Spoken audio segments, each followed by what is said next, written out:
여러분, 세계사를 돌아보면요, 이 교회가 세상의 중심이었던 그런 시대가 있었습니다. 우리는 그 시대를 가리켜서 이제 크리스텐돔이다라고 이렇게 일반적으로 사회적으로 부르는데요. 이 말은 기독교를 뜻하는 크리스찬니티와 이 왕국을 뜻하는 이 킹덤, 이 두 단어가 합쳐진 그런 합성어입니다.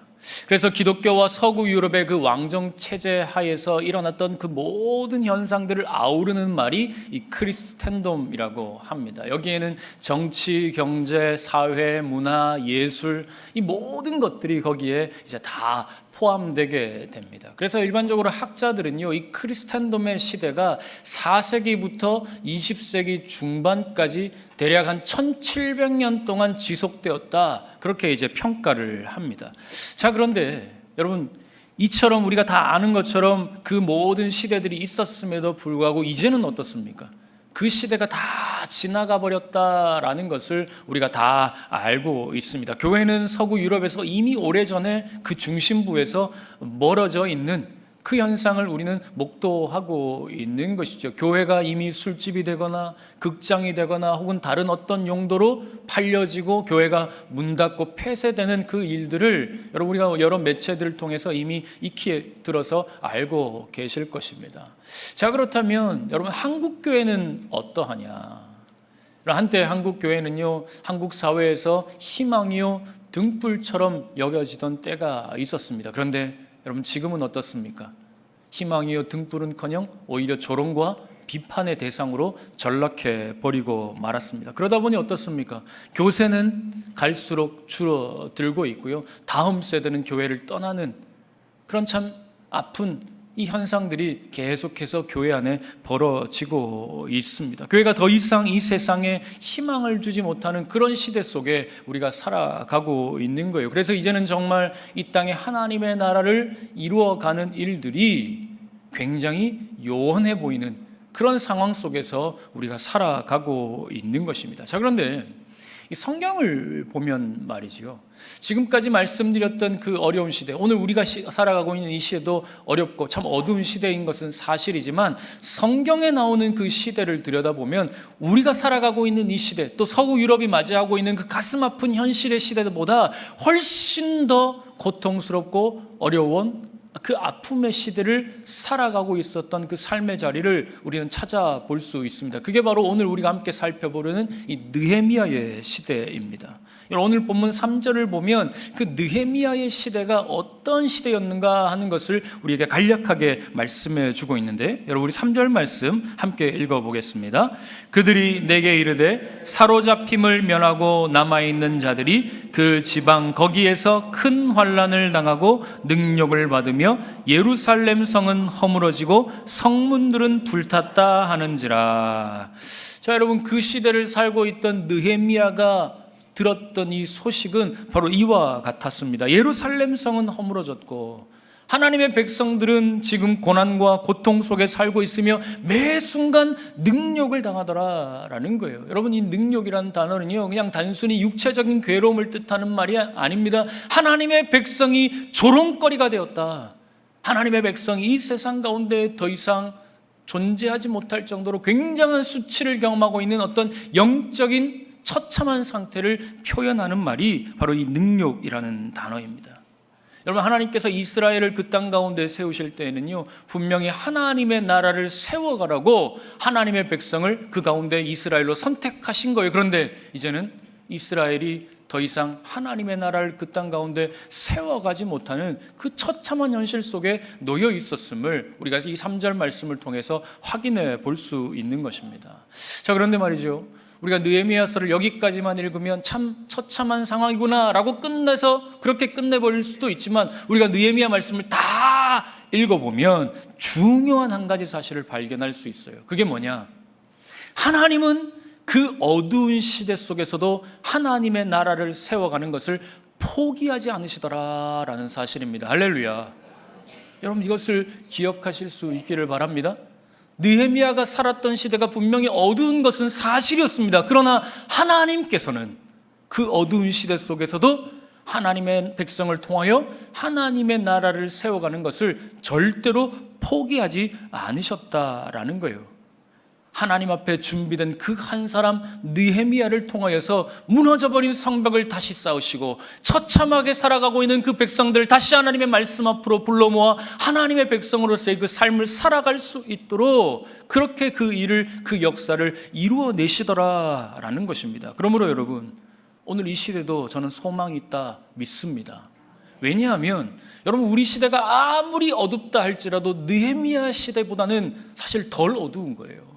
그리고 그 느헤미야 때에 느헤미야를 통하여 하나님께서 그 일들을 이루어내셨다라고 한다면 저는 오늘 이 시대 속에서도 하나님이 찾으시는 느헤미야와 같은 그 한 사람을 통하여 하나님 반드시 이 땅에 하나님의 나라를 세워가실 줄 믿습니다. 여러분, 그 한 사람이, 하나님이 찾으시는 그 한 사람이 저와 여러분이 될 수 있기를 주님의 이름으로 간절히 축원합니다.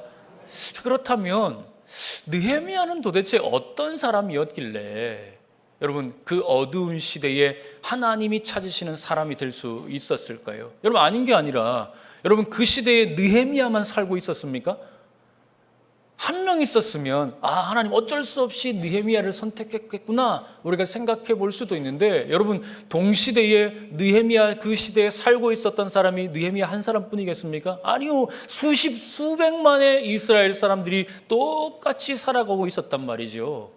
여러 삶의 모양들로 그 군상들을 가지고 살아가고 있었을 텐데 왜 하필 하나님께서는 다른 사람들은 제쳐두고 그 느헤미야, 그를 찾으시고 그를 통하여 하나님의 역사를 이루어내셨는가?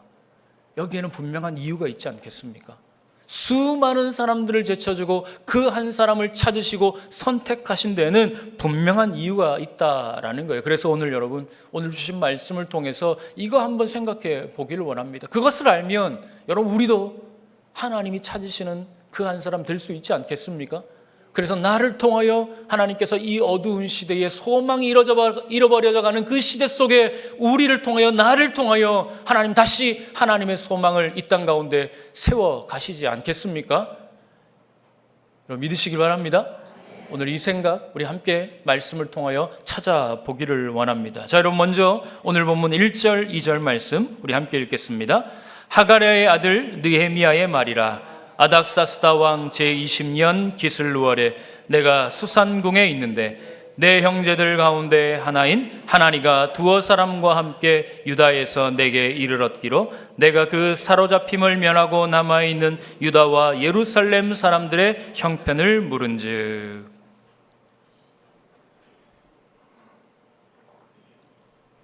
여러분, 1절 중반부를 보시면요, 지금 이 느헤미야서가 전개되고 있는 그 시대적 배경이 구체적으로 언제인가 하는 것을 지금 말씀해 주고 있어요. 여러분, 1절 중반부를 한번 보세요. 그 시대가 언제다라고 말하고 있습니까?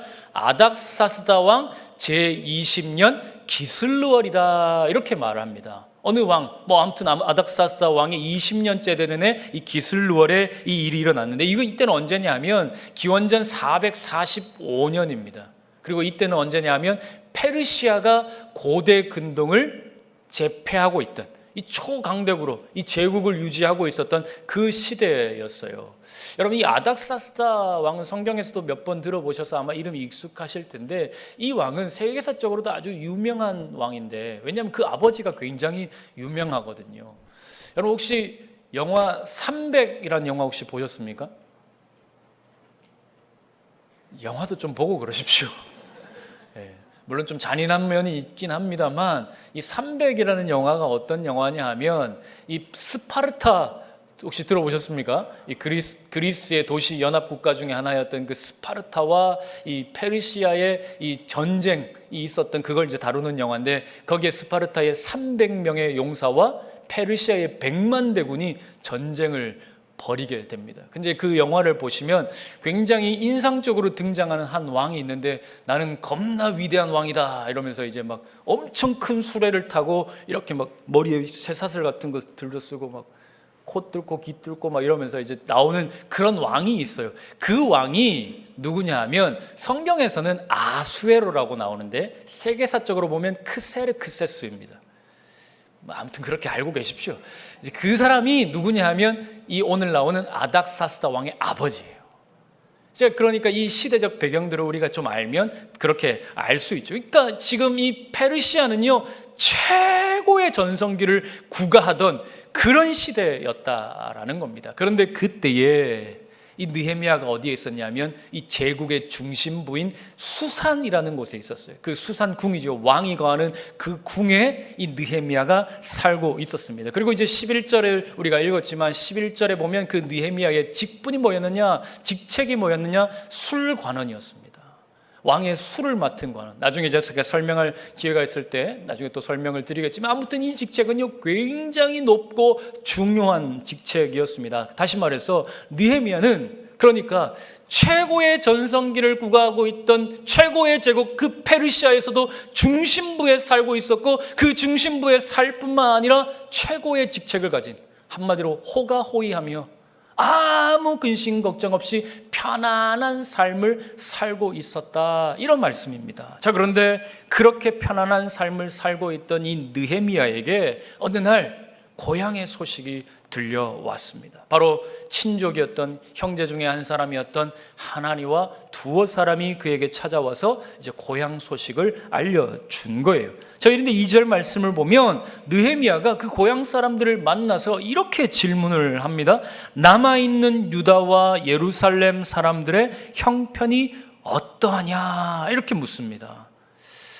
여러분, 우리도 오랜만에 지인을 만나거나 혹은 멀리 있던 그 고향의 친척들이나 혹은 뭐 이런 어떤 사람들을 만나면 여러분 대뜸 이렇게 묻지 않겠어요? 야, 잘 지내고 있었지? 아버지는 건강하시고?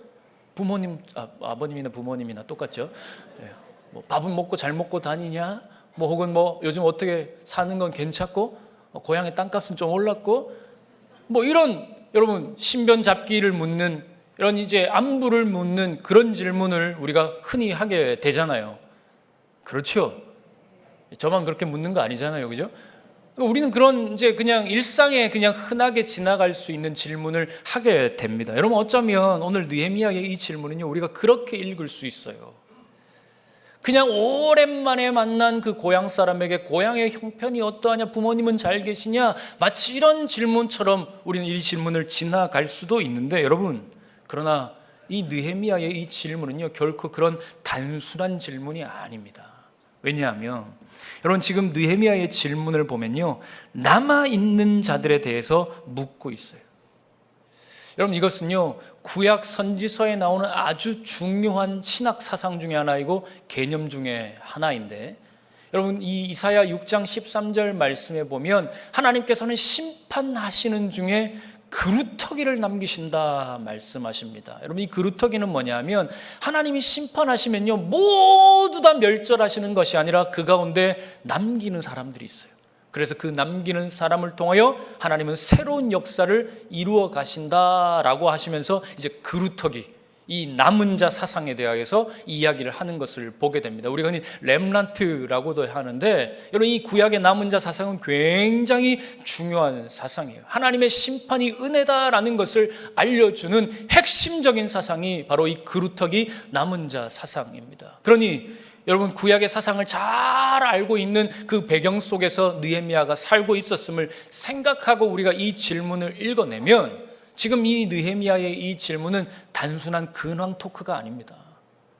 요즘 어떻게 지내? 가볍게 던지는 질문이 아니다라는 거예요. 지금 남아있는 자들의 형편이 어떠냐, 곧 다시 말해서 너희들 고향에 하나님의 언약이 여전히 존재하냐? 네가 살고 있는 그 땅에 하나님의 약속이 작동하고 있느냐? 하나님의 말씀이 사라지지 않았느냐? 이걸 묻고 있는 것입니다. 자, 이제 그런 가슴 아픈 마음을 가지고 정말 진지하게 그 놀라운 신앙을 부여잡고 이제 이 남아있는 자들에 대하여서 그 근황을 물었던 이 느헤미야에게 놀라운 소식이 들려지지요. 여러분, 우리 3절 말씀 우리 좀 전에 읽었지만 우리 다시 한번 읽어보겠습니다. 시작. 그들이 내게 이르되 사로잡힘을 면하고 남아있는 자들이 그 지방에서 큰 환난을 당하고 능욕을 받으며 예루살렘 성은 허물어지고 성문들은 불탔다 하는지라. 자, 여러분, 유다와 예루살렘에 남아있던 자들의 상황이 어떠하다라고 말하고 있어요? 앞서도 봤지만 예루살렘 성은 이미 허물어졌고요, 성문은 불탔고 백성들은 고통과 고난을 받고 있다, 이렇게 말을 했습니다. 여러분, 무슨 말이겠습니까? 하나님의 언약이 전혀 작동하지 않고 있다, 이것을 알려준 거예요. 그렇게 이 땅 가운데 하나님의 언약의 말씀이 없어지면 큰일 날 것을 알고 있는 느헤미야가 이 소식을 듣고는 마음이 무너지기 시작한 것입니다. 그래서 그 이야기를 듣자마자 이 느헤미야가 어떤 반응을 보였느냐, 여러분 4절 말씀 우리 함께 읽겠습니다. 시작. 내가 이 말을 듣고 앉아서 울고 수일 동안 슬퍼하며 하늘의 하나님 앞에 금식하며 기도하여. 자, 여러분, 느헤미야는요, 그 고향의 소식을 전해 듣자마자 이렇게 반응을 했습니다. 어떤 반응입니까? 4절에 제일 먼저 나오는 말이요, 내가 이 말을 듣고 어떻게 했다고 말해요? 앉아서 울었다. 여러분, 여기서 말하는 이 앉았다 말은 히브리어로 샤브, 야샤브라고 하는데, 이 야샤브란 말은요, 그냥 단순히 의자에 앉는, 우리가 이제 뭐 앉는다 할 때 그렇게 표현하는 말이긴 합니다만, 여러분, 이 동작을 전체적인 맥락 속에서 한번 읽어보면 이 말은 단순히 그냥 동작을 나타내는 말이 아닙니다. 지금 충격적인 소식을 받고 자리에 덜썩 주저앉아 버린 거예요. 그의 상태를 표현하고 있는 겁니다. 그의 격정적인 그 감정의 상황을 이렇게 나타나고 있는 거예요. 더 이상 한 발자국도 발을 뗄 수 없어서 마음이 무너져 버려 한 발자국도 움직일 수 없어 그 자리에 주저앉아 버린 것입니다.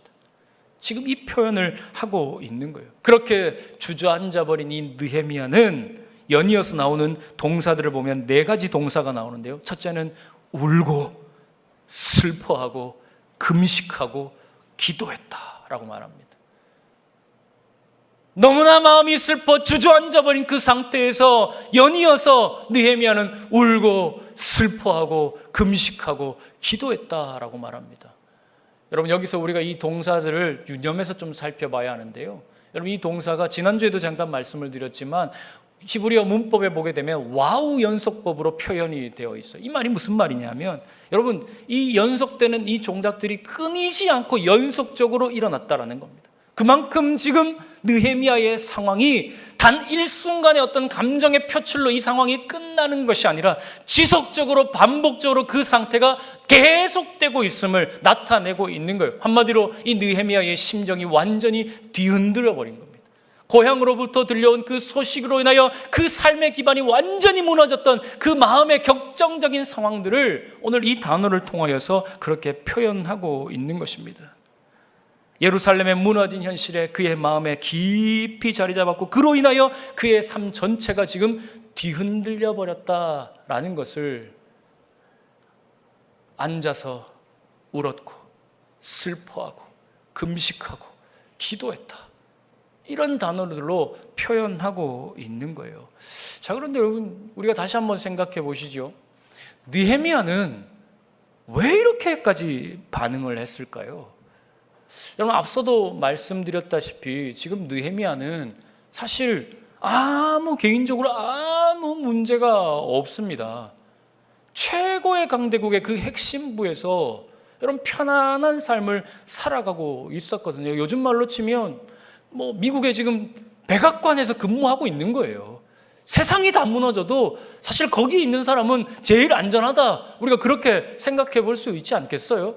지금 느헤미야가 바로 그와 같은 상태에 놓여 있었다라는 것입니다. 예루살렘이 무너지고 남은 자들이 고통을 당한다 한들 그게 나와 무슨 상관이야 라고 말할 수 있는 그 자리에 이 느헤미야가 있었던 것입니다. 아닌 게 아니라 여러분, 실제로 그 상황을 본 것도 아니잖아요. 그냥 그 이야기를 전해 들었을 뿐이다 라는 말입니다. 그런데도 느헤미야는요, 그 소식을 듣자마자 마치 그 일을 나의 일처럼 가슴으로 끌어안았습니다. 그리고는 그들의 아픔을 나의 아픔으로 여기며 함께 울기 시작한 것입니다. 사랑하는 여러분, 저는 하나님이 오늘 이 시대 속에서 찾으시는 사람이 바로 이와 같은 사람이라 생각을 합니다. 다른 이의 아픔을 나의 아픔으로 끌어안는 사람이지요. 나와는 관계없는 일로 당장 그 일이 내 일이 아니라 할지라도 다른 이의 아픔을 나의 아픔으로 끌어안는 것입니다. 왜냐하면 여러분 성경을 보면 말이죠, 각 시대마다 하나님께서 사용하신 그 사람들의 이야기가 나오는 것을 보게 돼요. 각 시대마다 다 있었어요. 그런데 그 사람들의 공통적이고 한결같은 특징이 뭐냐? 다 느헤미야와 같은 사람들이었습니다. 다른 이의 아픔을 내 아픔으로 끌어안는 사람들. 여러분 보세요. 출애굽기 32장에 보면 이 모세의 이야기가 나오는데요. 이 32장이 어떤 이야기하면 백성들이 하나님 앞에서 금송아지를 우상 숭배하는 그 사건의 기록이 거기에 나옵니다. 그래서 그 우상 숭배하는 이 이스라엘 백성들을 보면서 하나님께서 진노하시죠. 그래서 내가 저 백성들 다 진멸해버리겠다. 하나도 빠짐없이 내가 다 진멸해버리겠다. 모세야, 너를 통해 내가 새로운 민족 일으킬게. 저 백성들 내가 다 없애버릴 거야 라고 말을 하니, 여러분 그때 모세가 어떻게 했습니까?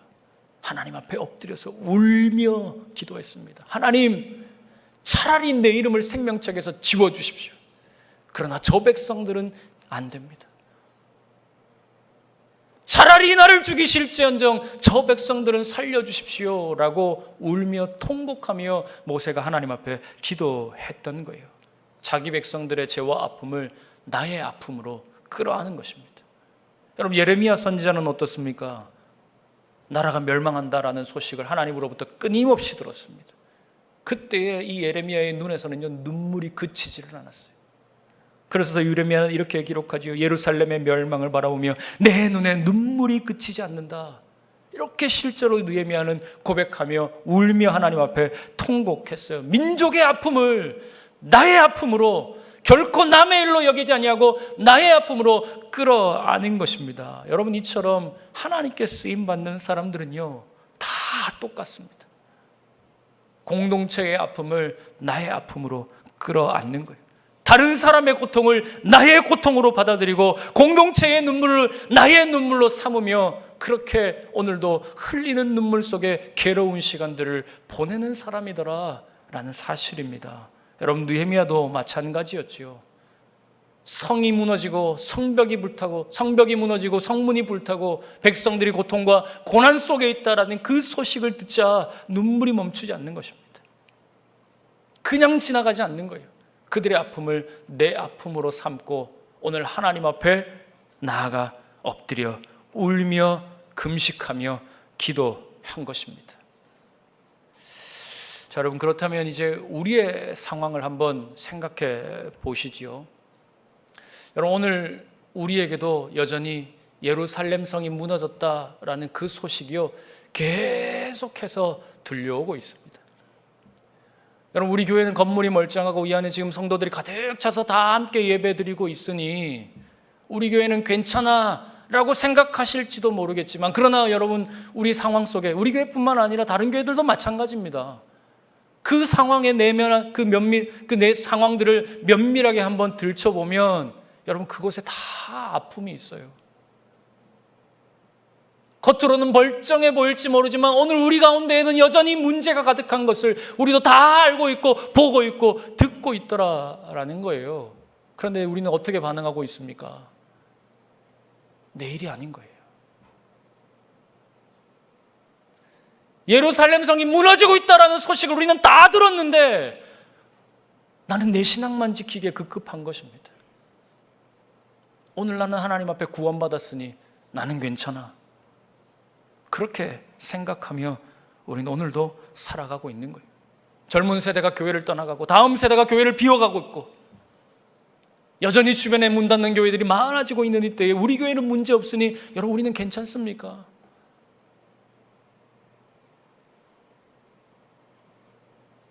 오늘 내 마음 가운데 느헤미야의 마음이 있기를 주님의 이름으로 간절히 축원합니다. 느헤미야가 보여준 그 눈물과 그 아픔이 오늘 우리의 눈물과 우리의 아픔이 되어야 하는 것입니다. 여러분 말씀드렸지요. 느헤미야는 궁에서 안전하게 살 수 있었습니다. 편안하게 살 수 있었습니다. 그러나 그는 고향의 고통을 나의 고통으로 삼았습니다. 오늘 우리도 그래야 합니다. 당장에 나는 문제 없으니 괜찮아가 아니라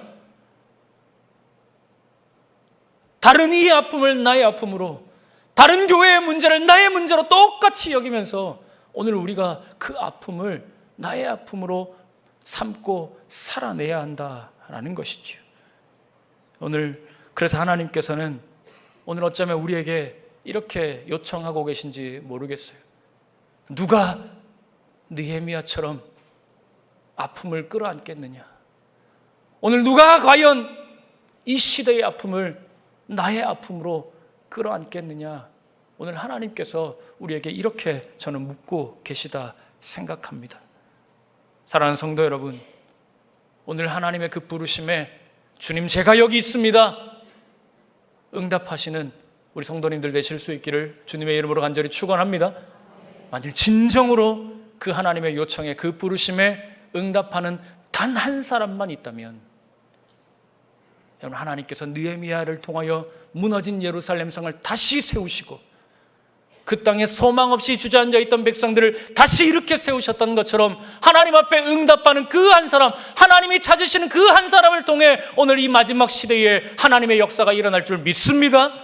오늘 우리 개봉중앙교회 안에 그렇게 하나님께 응답하며 하나님이 찾으시는 그 한 사람이 되는 우리 모두가 될 수 있기를 주님의 이름으로 간절히 축원합니다.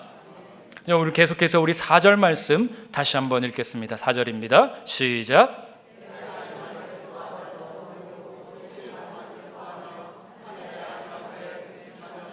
기도하여. 여러분, 느헤미야는요 예루살렘의 이 처참한 소식을 듣고서 그저 눈물만 흘리고 끝나지 않았어요. 그 눈물은 곧바로 기도로 이어졌습니다. 그런데 이 기도가 하루 이틀 감정에 휩싸여 드리는 기도가 아니었어요. 여러분, 1절에서 보았듯이 그가 그 고향의 소식을 들은 것은요 기슬루월이었습니다. 이 기슬루월이 언제냐 하면 우리로 치면은 양력으로 치면 11월에서 12월경 됩니다. 그런데 2장 1절에 가게 되면 이 기도가 니산월까지 이어졌다라고 말하거든요. 니산월은 오늘 우리로 치면 한 3, 4월 정도 되는 거예요. 그러니 여러분, 이 느헤미야의 기도가 4개월 동안 이어진 것을 알 수 있습니다. 느헤미야는 무려 4개월 동안이나 그 아픔을 끌어안고 하나님 앞에 슬퍼하며 울며 금식하는 그 시간들을 그렇게 이어온 거예요. 여러분, 이게 참 중요합니다. 여러분, 느헤미야는요 그 기도를 순간적인 감정의 표출로 단 이례적인 사건으로 끝내지 않았어요. 단순히 한번 하나님 앞에 어찌합니까? 라고 눈물을 흘리며 그날 그 기도로 끝낸 것이 아니다라는 거예요. 하나님 앞에 끝까지 기도했어요. 여러분, 단순히 4개월 말을 의미하는 게 아니에요. 지금 4개월째에 하나님께서 응답을 하셨거든요. 그러니까 그의 기도가 언제까지 이어진 겁니까? 하나님께서 응답하실 때까지 포기하지 아니하고 그 기도를 계속해서 이어갔던 거예요. 자, 그렇다면 여러분, 그토록 느헤미야가 간절하게 끈질기게 기도했던 내용이 뭐냐? 이제 이어지는 내용을 보면 우리가 그 내용을 알 수 있는데요. 여러분, 우리 5절 말씀 함께 읽겠습니다. 시작. 이르되 하늘의 하나님 여호와 크고 두려우신 하나님이여, 주를 사랑하고 주의 계명을 지키는 자에게 언약을 지키시고 긍휼을 베푸시는 주여 간구하나이다. 자, 여러분 보세요. 느헤미야는요 분명히 예루살렘의 무너진 현실 때문에 기도하기 시작했어요. 그런데 그 기도의 내용을 보면 이 느헤미야의 기도는 현실에 매여 있지 않습니다. 무슨 말이냐? 그 기도의 출발이 문제가 아니더라는 것입니다. 그 지금 분명한 상황이 있고 어려움이 있고 고통의 상황이 따라온 것이 맞는데 지금 이 기도가 그 문제에 매여 있지 않냐고 이 기도의 출발이 어디서부터 되는가를 살펴보면 여러분, 그 기도의 출발은 하나님입니다. 그 기도를 들으시는 하나님을 바라보며 지금 기도를 시작했다라는 거예요. 여러분, 이게 너무나 중요한 것입니다. 기도의 출발이 상황이 아니라 문제가 아니라 하나님이다라는 거예요. 여러분, 우리는 언제 기도합니까? 문제를 만나야 기도하지요. 그리고 그 기도의 시작과 그 기도의 마침이 뭐예요? 문제입니다. 그러다 보니 우리의 기도는요 끝까지 가지 못해요. 문제만 바라보고 문제를 위해서 기도하니 문제가 해결되지 않으면 기도를 포기하는 겁니다. 그런데 오늘 이 느헤미야의 기도는 문제로부터 출발하지 아니하고 하나님으로부터 출발하는 겁니다. 그래서 하나님만 바라보고 있으니 문제가 어찌하든지 상관없는 겁니다. 계속해서 이 기도를 이어가고 있는 것이죠. 그러므로 사랑하는 성도 여러분, 오늘 우리의 기도가 어떠해야 하는지 기억하십시오. 여러분, 우리의 기도의 출발은 하나님이어야 합니다. 우리의 기도의 마침도 하나님이어야 합니다. 우리의 기도의 중심도 하나님이어야 합니다. 오늘 여러분 모든 기도가 하나님으로부터 시작해서 하나님으로 끝나는 우리의 기도가 될 수 있기를 간절히 소망합니다. 자, 이제 계속해서 보면 이제 느헤미야의 기도가 그 중심이 뭐로 채워져 있는지 또 우리가 말씀을 통해서 확인할 수 있어요. 여러분, 우리 6절 말씀 또 함께 읽겠습니다. 시작. 이제 종이 주의 종들인 이스라엘 자손을 위하여 주야로 기도하오며 우리 이스라엘 자손이 주께 범죄한 죄들을 자복하오니 주는 귀를 기울이시며 눈을 여시사 종의 기도를 들으시옵소서. 나와 내 아버지의 집이 범죄하여. 자, 여러분, 이 느헤미야의 기도를 보면 그 중심이 뭐냐? 바로 회개입니다. 여기서 범죄하다라는 단어가 이제 하타라고 하는데, 이 단어는 본래의 뜻은 뭐냐 하면 빗나가다, 관역에서 벗어나다, 이런 뜻을 가지고 있어요. 그러니 뭡니까? 이스라엘이 범죄했다라는 말이 무슨 말이겠어요? 그들이 하나님으로부터 벗어났다라는 것이죠. 원래 하나님의 말씀을 따라 살아가야 하는 하나님의 백성들인데 하나님의 말씀에 벗어나서 어긋난 삶을 살았다라는 거예요. 여러분, 그 결과가 뭡니까? 멸망이죠. 지금 이 느헤미야가 목도하고 있는 그 현실인 것입니다. 자, 그런데 여기서 중요한 것은 뭐냐? 여러분, 이 느헤미야가 회개 기도를 드리면서 이스라엘의 그 범죄를 나의 죄로 여기고 있다는 겁니다. 6절 후반부에 나오듯이 지금 이 느헤미야가 뭐라고 고백해요? 이스라엘의 범죄를 말하면서 나와 내 아버지 집이 범죄하였습니다. 민족의 죄악을 나의 죄악과 동일시하고 있는 것입니다. 여러분, 이것이 하나님께서 기뻐하시는 그 회개의 모습입니다. 그런데 여러분, 우리는 이와 반대의 자리에 설 때가 너무 많지요. 여러분, 우리는 언제나 남의 잘못을 지적하기는 참 잘합니다. 여러분, 우리 한국교회를 생각하면 교회는 이래서 문제야, 목사들이 문제야, 장로들이 문제야, 평가하고 판단하는 거 얼마나 잘하는지 몰라요. 그런데 정작 나는 어떻습니까? 내 안에 있는 죄, 내 가정의 죄, 그동안 한국교회에 가득 쌓여왔던 그 안에 있는 그 죄를 우리는 과연 어떻게 바라보고 있느냐라는 것이죠. 마치 나는 아무 책임이 없는 것처럼 그렇게 여기며 오늘 우리는 존재하고 있지 않습니까? 여러분, 참된 회개는요, 결코 손가락질하는 데서부터 시작되지 않습니다. 그럼 회개는 언제부터 시작되느냐? 그 손가락을 거두어 내 가슴을 칠 때, 남을 향하던 그 손가락을 거두어서 내 가슴을 치기 시작할 때, 여러분, 거기에서부터 하나님이 기뻐하시는 참된 회개가 시작된다라는 것입니다. 여러분, 느헤미야는 아무 부족함이 없었습니다. 거듭 말씀드리지만 그는 굳이 그 회개의 자리까지 나아갈 필요가 없는 사람이었습니다. 그런데 자신의 현실에도 불구하고 느헤미야는 그 민족의 무너진 현실을 바라보며 그것을 나의 죄로 여기며 내 가슴을 치며 하나님 앞에 나아갔습니다. 여러분, 이것이 바로 하나님의 마음을 움직이는 성도의 기도요, 회개입니다. 여러분, 오늘 한국교회가 기도의 능력을 상실해 버렸어요. 왜일까요?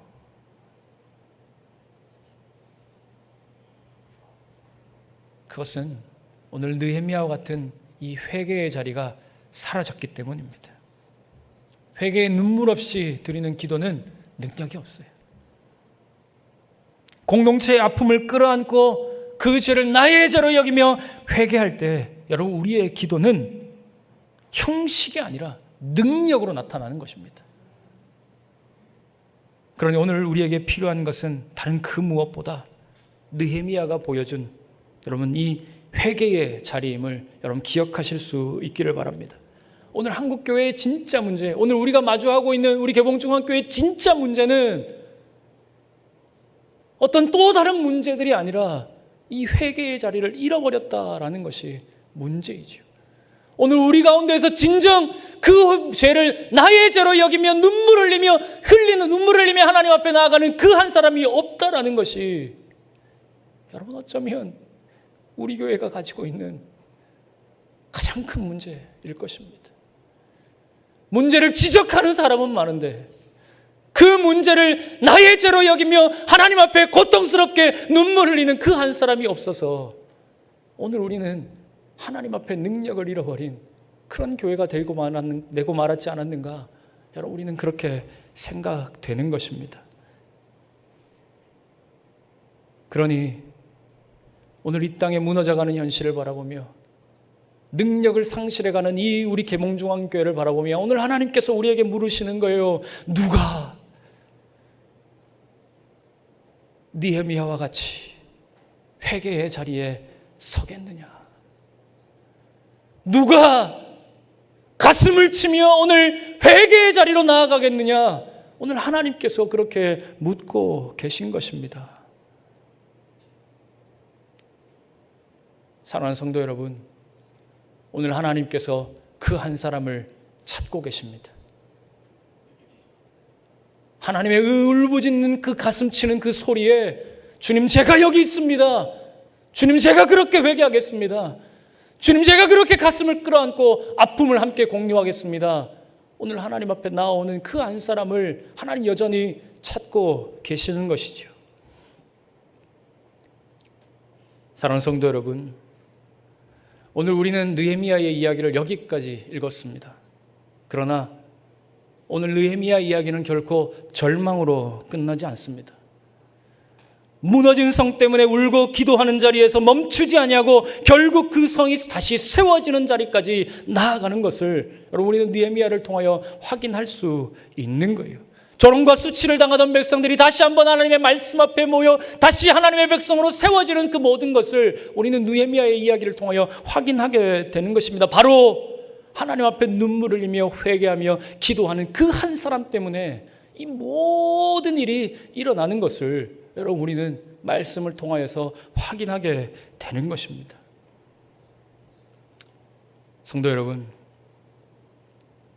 오늘 이 시대에 하나님은 여전히 그 한 사람을 찾고 계십니다. 느헤미야와 같이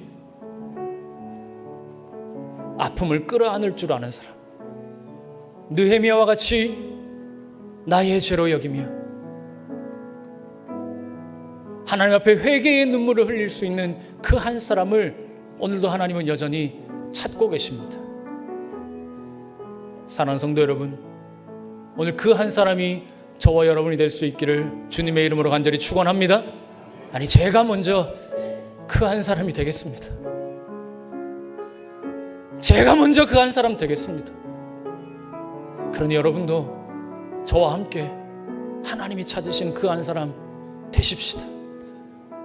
오늘도 하나님 앞에 아멘 순종하며 나아가 하나님이 찾으시는 한 사람 되어 오늘 나를 통하여 민족의 회복을, 교회의 회복을, 우리 개봉중앙교회의 회복을 다 함께 목도할 수 있는 우리 모든 성도들이 될 수 있기를 주님의 이름으로 간절히 축원합니다. 여러분, 이 마음 같이 담아서 우리 함께 찬양할 텐데 우리 다 함께 일어나 하나님 앞에 놀라운 은혜의 삶을 다하여서 찬양하며 나아가겠습니다.